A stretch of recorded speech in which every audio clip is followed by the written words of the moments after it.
Hello students, मैं संजय कुमार झा एक बार फिर से स्वागत करता हूं आपको अपने चैनल पे। आज इकोलॉजी का या इकोसिस्टम का जो टॉपिक मैं आपके सामने डील करने जा रहा हूं वो है लिथोस्फीयर, या फिर इसी को हम लोग बोलते हैं क्या, जेरार्क, है ना। तो लिथोस्फीयर या जेरोस्फीयर या जेरार्क कहें हम लोग इसको, इसका एक और नाम है जेरार्क, है ना। तो एक्चुअली में डेवलपमेंट ऑफ ड्राई हैबिटेट कह सकते हैं हम लोग, development of dry habitat in a particular region, specially lithosphere, इसी को हम लोग बोलते हैं क्या, जेरार्क। क्या बोलेंगे, डेवलपमेंट ऑफ ड्राई हैबिटेट, है ना, ड्राई हैबिटेट का डेवलपमेंट। तो जैसा कि मैंने बताया ये अलग अलग स्टेजेस में होता है। इसके पिछली वीडियो में मैंने इसकी चर्चा की थी कि ये स्टेज बाय स्टेज होता है, ये अचानक नहीं होता है, ये एक सडन प्रोसेस नहीं है, ये एक लॉन्ग टर्म प्रोसेस है। तो सबसे पहले इसमें होता क्या है, हम लोग हर स्टेज को देखेंगे। देखिए, अगर जनरल वे में हम लोग देखते हैं तो सबसे पहले क्या होगा कि वॉल्केनिक इरप्शन के थ्रू मैग्मा आएगा और ये मैग्मा स्प्रेड कर जाएगा अपने सराउंडिंग एरिया में। तो मैग्मा जब स्प्रेड कर जाएगा अपने सराउंडिंग एरिया में तो धीरे धीरे कूल होगा, मतलब हम लोग स्टार्ट कर रहे हैं मैग्मा, क्या होगा भाई, कूल होगा। सबसे पहले मैग्मा क्या होगा, कूल होगा। देखो अभी यहाँ से वो कंडीशन शुरू नहीं हुआ है, ये उस कंडीशन को शुरू करने का एक, कह सकते हो कि ये है, मतलब स्टार्ट करने का एक फर्स्ट स्टेज में आता है। अभी यहाँ से जेरार्क कंडीशन नहीं शुरू हुआ है, लेकिन उसके लिए एक सिचुएशन, उसके लिए एक कंडीशन जरूर आ गया है। ओके, अब देखिए, जब मैग्मा कूल डाउन होता है तो सराउंडिंग एटमॉस्फेरिक कंडीशन के हिसाब से रेनिंग हो रहा है, ड्यूज पड़ रहे हैं, टेम्परेचर कभी बढ़ता है कभी घटता है। जब दिन होगा तो सनलाइट की वजह से उसका टेम्परेचर बढ़ेगा, रात होगा टेम्परेचर घटेगा। सीजन फैक्टर्स भी यहाँ पे रिस्पॉन्सिबल होते हैं। तो ये सारे फैक्टर्स जो होते हैं ना, वो इस पूरे सिस्टम को इन्हेंस करते हैं, मतलब उसको कहीं ना कहीं टारगेट करने में हेल्प करते हैं। तो ऐसा कुछ होने के बाद, अच्छा एयर में क्या है, तो एयर में बहुत सारे स्पोर्स प्रेजेंट हैं। स्पोर्स किसके, तो लाइकेन के स्पोर्स, बहुत सारे माइक्रोबियल, बहुत सारे जैसे ब्लू ग्रीन अलगी के स्पोर्स या वेरियस टाइप के जो स्पोर्स होते हैं वो प्रेजेंट होते हैं। और जब ये कूल हो जाएगा, एक प्रॉपर सिचुएशन मतलब कंडीशन में आ जाएगा, तो क्या होगा, लाइकेन के spores specially with the help of wind इसके ऊपर आएंगे और जर्मिनेट करना शुरू करेंगे, है ना। तो सबसे फर्स्ट स्टेज जो आता है that is called lichen stage. क्या आ जाएगा, लाइकेन स्टेज आ जाएगा। कहने का मतलब क्या कि इसके ऊपर लाइकेन का डेवलपमेंट होगा। अब लाइकेन में भी टाइप है। एक्चुअली में शुरू में इनिशियल कंडीशन में जो लाइकेन डेवलप होता है दैट इज क्रस्टोज लाइकेन। क्या होगा, क्रस्टोज लाइकेन सबसे पहले इसके ऊपर डेवलप करेगा। ओके, क्रस्टोज लाइकेन के डेवलपमेंट के बाद फिर क्या होगा, इसके ऊपर उससे थोड़ा सा और इलाबोरेट कैटेगरी का लाइकेन डेवलप करेगा, दैट इज फोलिएज लाइकेन। फिर इसके बाद क्या डेवलप करेगा, फोलिएज लाइकेन। देखिएगा कभी कभी ऐसा भी होता है कि आपको इस लाइकेन स्टेज को दो अलग अलग कैटेगरी में, मतलब सीधे हम लोग कहते हैं सेरल स्टेज में सबसे पहले बोलते हैं क्रस्टोज लाइकेन स्टेज, उसके बाद बोलते हैं फोलिएज लाइकेन स्टेज, है ना। तो क्रस्टोज तब फिर फोलियोज लाइकेन स्टेज आता है। अब ये दोनों लाइकेन स्टेज जो होता है वो क्या करता है, एक्चुअली में देखो लाइकेन का जो प्रोडक्ट है वो एक तो एसिड, लाइकेन एसिड प्रोड्यूस करता है, इवन कार्बोनिक एसिड प्रोड्यूस करता है, जिसकी वजह से वो जो सरफेस होगा ना लिथोस्फीयर का, या फिर कह सकते हैं रॉक्स का जो सरफेस होगा, ये सरफेस क्या हो जाएगा, थोड़ा सा पोरस टाइप का हो जाएगा, थोड़ा सा सॉफ्ट हो जाएगा। मैं लिख देता हूं यहाँ पे, ये क्या करता है, produce lichen acid, even carbonic acid also. तो लाइकेन एसिड और कार्बोनिक एसिड जो होता है ना, वो क्या कर देता है, रॉक जो सरफेस है ना उसको थोड़ा सा सॉफ्ट बना देता है। ओके, अब देखिए, तो मेरा सबसे फर्स्ट स्टेज हो गया क्या, लाइकेन स्टेज। लाइकेन को अगर हम लोग डिवाइड करें तो एक हो जाएगा क्रस्टोज लाइकेन स्टेज, उसके बाद हो जाएगा फोलियोज लाइकेन स्टेज। इसको हम ए और बी लिख सकते हैं। इसके बाद क्या होगा, देखिए जब ये लाइकेन एसिड और कार्बोनिक एसिड की वजह से थोड़ा सॉफ्टनेस बढ़ेगा, तब यहां पे आ जाएगा मॉस स्टेज। क्या आ जाएगा, मॉस स्टेज। मॉस स्टेज क्या हो जाएगा भाई, कि अब इसके ऊपर कुछ प्लांट्स जैसे ब्रायोफाइट्स हो गए, टेरिडोफाइट्स हो गए, ये सब डेवलप करना शुरू कर जाएंगे। जैसे कौन आ जाएगा, ब्रायोफाइट्स आ जाएगा, टेरिडोफाइट्स आ जाएगा, ये सब डेवलप करना शुरू करेगा मॉस स्टेज में, क्योंकि ये सॉफ्टनेस ऑफ रॉक जो है थोड़ा सा बढ़ गया है और कहीं ना कहीं रॉक जो है वो पोरस हो गया है। ओके, अब क्या होगा, अब जब रॉक पोरस हो जाएगा मतलब इनके आने से थोड़ा और ये बढ़ेगा, मतलब थोड़ा सा और पोरस हो जाएगा ये। तो जब ये और पोरस हो जाएगा तो फाइनली क्या होगा, अब इसके ऊपर जर्मिनेट करेंगे कुछ अलग अलग टाइप के हर्ब्स, कुछ डिफरेंट टाइप के हर्ब्स इसके ऊपर जर्मिनेट करना शुरू कर जाएंगे।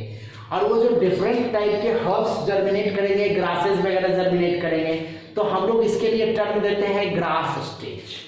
क्या बोलते हैं हम लोग, ग्रास स्टेज में ये सेल सिस्टम जेरो सेल इंटर कर जाएगा ग्रास स्टेज में, है ना।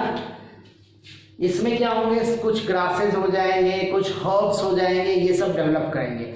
अब एक और यहाँ इंपॉर्टेंट बात है कि ग्रासेस का भी कैटेगराइजेशन होता है, ठीक ना। जैसे एक होता है एनुअल ग्रास स्टेज, एक होता है पेरिनियल ग्रास स्टेज, इसको भी हम बांट देते हैं। एक होता है एनुअल ग्रास स्टेज, एक होता है पेरिनियल ग्रास स्टेज। तो दो टाइप के ग्रास स्टेज यहाँ पे डेवलप करते हैं, एनुअल और पेरिनियल। मतलब सबसे पहले आएगा एनुअल, उसके बाद आएगा मतलब पेरिनियल जो होगा वो एनुअल को डिस्प्लेस कर देगा, रिप्लेस कर देगा इसको। ओके, तो हमने क्या क्या देखा, लाइकेन स्टेज, इसमें दो आ जाएगा, crustose lichen and folios lichen. उसके बाद आ जाएगा मॉस स्टेज, जिसमें कि कुछ और भी प्लांट्स जो होते हैं जैसे ब्रायोफाइट, टेरिडोफाइट डेवलप करेंगे due to porous nature of the rock के पोरस नेचर की वजह से। उसके बाद किस स्टेज में आ जाएगा, ग्रास स्टेज में, क्योंकि ग्रास के जो सीड्स वगैरह होते हैं वो जर्मिनेट करना शुरू कर जाएंगे, क्योंकि ये जो होता है ना वो स्पॉन्जी बना देता है सरफेस को, और ज़्यादा वाटर कंजम्पशन होगा, मतलब वाटर हो गया, मिनरल्स हो गया, कहीं ना कहीं ऑर्गेनिक, यहाँ पे क्या हो जाएगा, मिनरल्स का डिपोजिशन प्लस आप देखोगे ऑर्गेनिक मैटर का डिपोजिशन बढ़ जाएगा रॉक के अपर सरफेस में। तो इसकी वजह से क्या होगा, ये चांस प्रोवाइड करेगा ग्रास के सीड्स को जर्मिनेट होने के लिए। अब ग्रास का सीड जब जर्मिनेट होगा तो क्या होगा, सबसे पहले एनुअल ग्रास, फिर फाइनली क्या हो जाएगा, रिप्लेस्ड हो जाएगा पेरिनियल ग्रास। Okay, clear. अब देखिए जब ग्रास स्टेज के बाद आ गए तो यहाँ पे क्या होगा, ग्रासेस के जो राइजोम्स होंगे, उसके जो रूट्स होंगे, वो क्या करेंगे, वो और ज्यादा बना देंगे पोरस रॉक के सरफेस को, और ये और ज्यादा ऑर्गेनिक मैटर डिपॉजिट कर देंगे। कहने का मतलब ह्यूमस का डिपोजिशन करना शुरू कर देंगे। तो जब ह्यूमस डिपॉजिट करेंगे मतलब मोर पोरस बना दिया ये,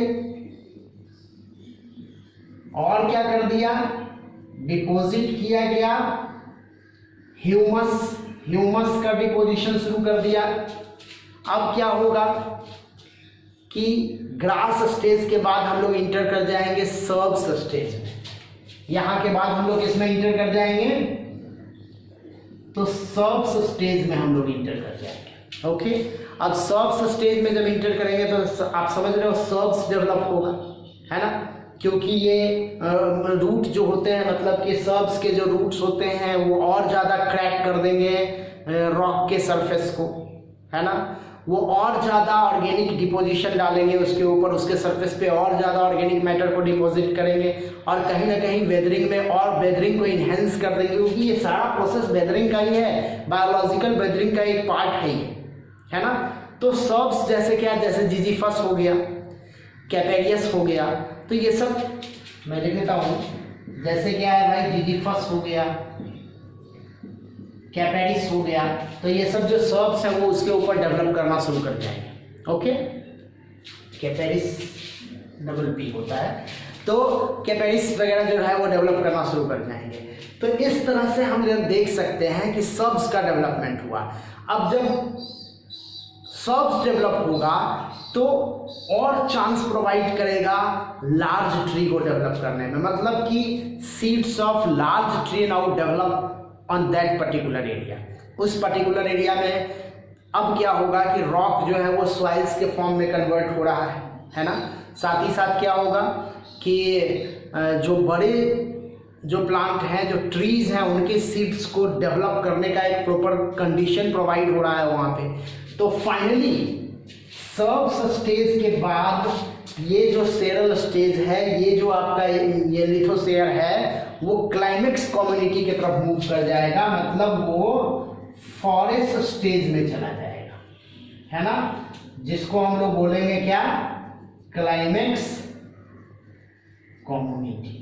मतलब अब ये क्लाइमेक्स कम्युनिटी की तरफ, या क्लाइमेक्स फॉरेस्ट भी बोलते हैं हम लोग इसको, मतलब डिफरेंट टाइप के ट्रीज उस एरिया में डेवलप करना शुरू हो जाएंगे। ओके, तो इस तरह से स्टेजेस चलते हैं किसमें, लिथोसेयर में, या फिर हम लोग कहें जेरार्क में। तो मैंने क्या बताया, लाइकेन स्टेज, आपको याद जो रखना है, मैं एक बार फिर से रिवाइज कर रहा हूं। लाइकेन स्टेज, दो स्टेज आ जाएगा, क्रस्टोज लाइकेन और फोलियोज लाइकेन। फिर उसके बाद क्या आ जाएगा, मॉस स्टेज आ जाएगा। मॉस स्टेज में क्या हो जाएगा, तो टेरिडोफाइट्स, ब्रायोफाइट्स प्रॉपर वे में डेवलप होना शुरू हो जाएंगे। मॉस स्टेज के बाद क्या आ जाएगा, ग्रास स्टेज आ जाएगा।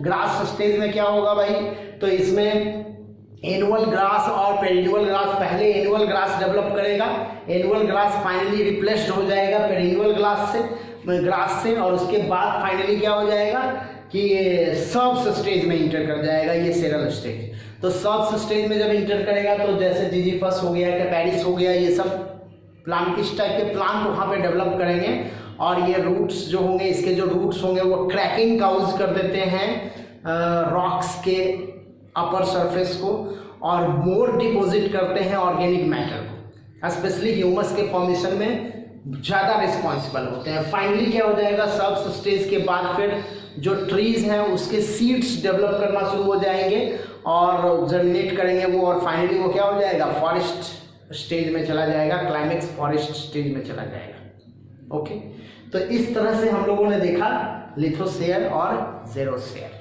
अब इसके बाद का जो हमारा अगला वीडियो होगा वो होगा किसके बारे में, तो हाइड्रोसेयर के बारे में, जिसको हम लोग बोलते हैं हाइड्रार्क।